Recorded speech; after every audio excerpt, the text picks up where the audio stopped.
You're with the Break-a-Leggers, and we're in the Midlands in Wolverhampton at the Grand Theatre to see the UK tour of Some Mothers Do Ave Em. So stay tuned to find out how many legs, whether it's break a leg or leg it.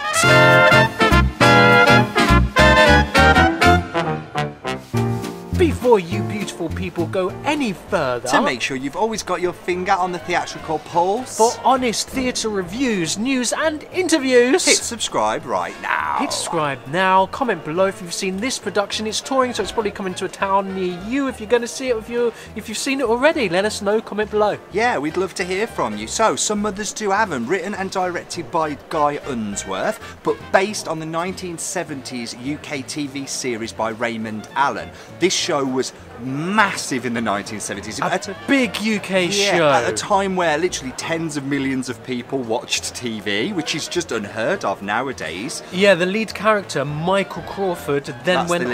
The lead actor. What did I say? The lead character. The lead actor, Michael Crawford, went on to originate the role of the Phantom in Phantom of the Opera, which then put him into a whole new stratosphere of fame as well. Did indeed, but in Some Mothers Do Ave Em, he played the character of Frank Spencer, who is lovable but particularly accident prone, being played in this production by Joe Pasquale. Yes. He was very big in the 90s. I know a song that'll get on your nerves. Any impression I'm going to do today, I very promise. Unique voice. Yes, perfect for this role on the face of things. Also, in the cast here, Sarah Earnshaw is playing Frank's patient wife, Betty. But also in the cast is Susie Blake. Susie Blake has loads of TV and stage credits, but she was in recent years Madame Morrible in Wicked in London's West End. Okay, do we know how long this is? No idea. No idea. So we don't know if there's going to be a 30-second interval breakdown, but either way, we will let you know how many legs at the end. Yeah, so stick around and we'll catch up with you soon. We've come to the interval, and there is an interval. There is an interval. First act was around 45 minutes. Move pretty quick. Which means it's time for the Break-a-Leggers 30-second interval breakdown. Go! What do you think so far? Yeah, I like the innocence of it all. It's fast-paced, it's fun, it's typical slapstick. It's very much British humour, misunderstandings, double entendre, but I'm having a good time. It's carefree. What about you? I'm grinning from ear to ear. I'm not quite lolling, but a lot of the audience are. I imagine if you know this piece and you know the style of this kind of TV stuff, and comedy is really entertaining, but I am enjoying it. It's just getting worse and worse. The chaos is getting bigger.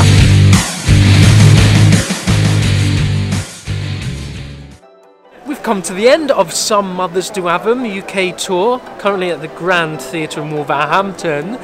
So what do you make of that? I had a blast. I mean, it's the perfect tonic to a rubbish day at work. Like, if you've had a really awful day, then it's a bit Schadenfreude to watch someone on stage having a worse day than you've had. And that's sort of what this is. It's a farce. It's a very British sense of humour with slapstick and, as mentioned in interval, the double entendre and the sort of underlying naughtiness of it all. But what I especially liked a lot was the nostalgia.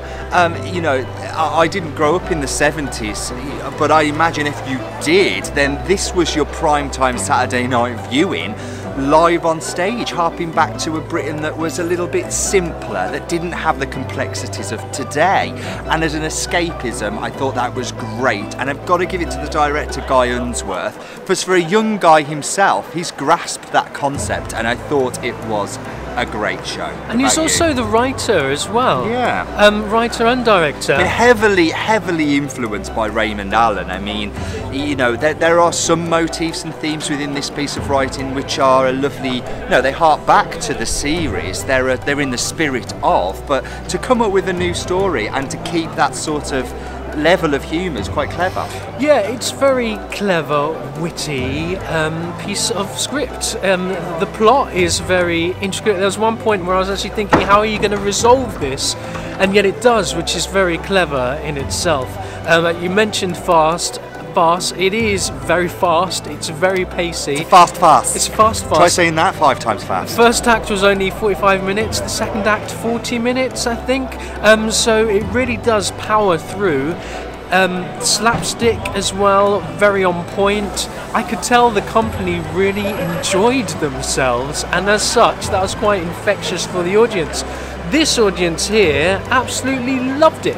Yeah. They were lapping it up. They ate that up. Lolling. I mean, by and large, they were a certain generation, it has to be said. Yes. But I think even, I did see some younger people coming out, you know, some children almost. And it is a family-friendly show. It's simple. There's no bad language. There's nothing too naughty. No. And I think kids would get a lot from this on a level that, you know, yes. that on a different sort of a level. I think it's almost like a Disney Pixar where there's two levels. There's kind of it panders to the slapstick and also for the funny wit, but also there is that kind of risque kind of suit you sir kind of that very risque comedy as well. Performances? Yeah, I think the standout Joe Pasquale, I mean, he is an inspired choice for this. You know, he's that sort of a character anyway. I've never met the guy, so I don't know what he's like in real life, but he's always been that sort of man-child that Frank Spencer was. You know, that character is a bit of the boy that never grew up, the boy that sort of doesn't understand adult life, and I thought Joe Pasquale captured that really well. Yeah, he almost didn't, I guess the risk would be to try and recreate the original part, but he didn't. He was very much just himself, being this character that is just an absolute disaster zone, absolute hopeless, and character is almost quite tragic in a way. It's a bit of a tragedy, but what's nice about it is it's not being played for laughs, which is absolutely what a comedy shouldn't be played for. You know, it's played for the real truth of the situation. The supporting cast are very much in the scene and are feeling the tragedy and like what's going on and are living it. They're not playing it up or hamming it up. Which just keeps the whole piece really grounded and makes it move really well. I thought Susie Blake's comic timing as Barbara Fisher, mother of Betty, was also brilliant. She plays, a drunken mother-in-law, as well as I've ever seen a drunken mother-in-law played. Drunken, jilted mother-in-law. Yes, right? and I thought some of her, there is an over-the-topness to her character, but also this sort of believability about it, as a woman that has been, scorned and just wants to sort of get drunk and forget about her life. I enjoyed that performance a lot. I also enjoyed Moray Treadwell, is it? Mr. Luscombe and Mr. Worthington. A couple of double-ups, which actually becomes an integral part of the plot. Yeah, I thought he was really good. Again, really grounded and nice. Again, just playing the real truth of the situation. I thought, yes, that is what you would be doing in this situation, which then just kept the whole thing very grounded and very real. Yep, and also further support from Sarah Earnshaw as Betty Spencer, the believable, sort of unfortunate wife caught up in a situation, who loves Frank for what he is, which is a lovely message, to be honest. So I guess there's a nice message in there, right? And David Shaw Parker as Father O'Hara and Chris Keeley as Constable and Desmond. Just great, believable performances, but I do think that the overall strength of this is in the direction. I think that Guy Unsworth has actually nailed this, and it just makes for a great evening out. Set, we've got to mention the set. Yeah, I mean briefly. The set really does nice a lot actually in quite a small space. Really, it becomes, the set is a character in itself. I mean, as you can imagine, with things falling down and going interactive. wrong. You're 1 minute you're in the kitchen, and then you're in the living room, then you're down the stairs, then you're outside. There's really nice interplay with the set. Yeah, designer Simon Higlett, who designed the set, thought that was brilliant. Also, a lot of work for Matt Haskins on lighting. There is a lot of work in this for lighting and sound design, and Ian Horrocks Taylor.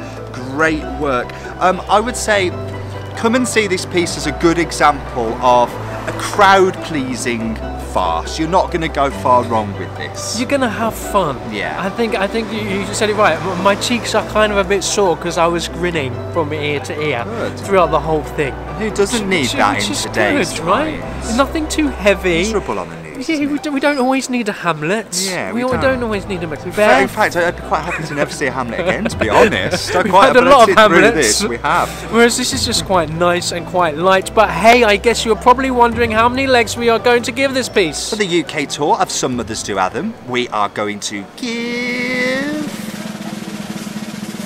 4! Yes, 4 legs for this piece. A thoroughly enjoyable night out. Yeah, great night out. It's very base, you know, kind of, I don't say basic because that undermines it, but it's very face value. It is what it does exactly what it says on the tin. Yeah, there's almost more going on than you realise as an audience member. It's very technically clever and very well rehearsed. So as a result, it seems seamless, but under the water, the legs are paddling, but done extremely well. And as the audience, you're going to be transported to a more naive time with a 70s soundtrack. Everybody loves a 70s soundtrack.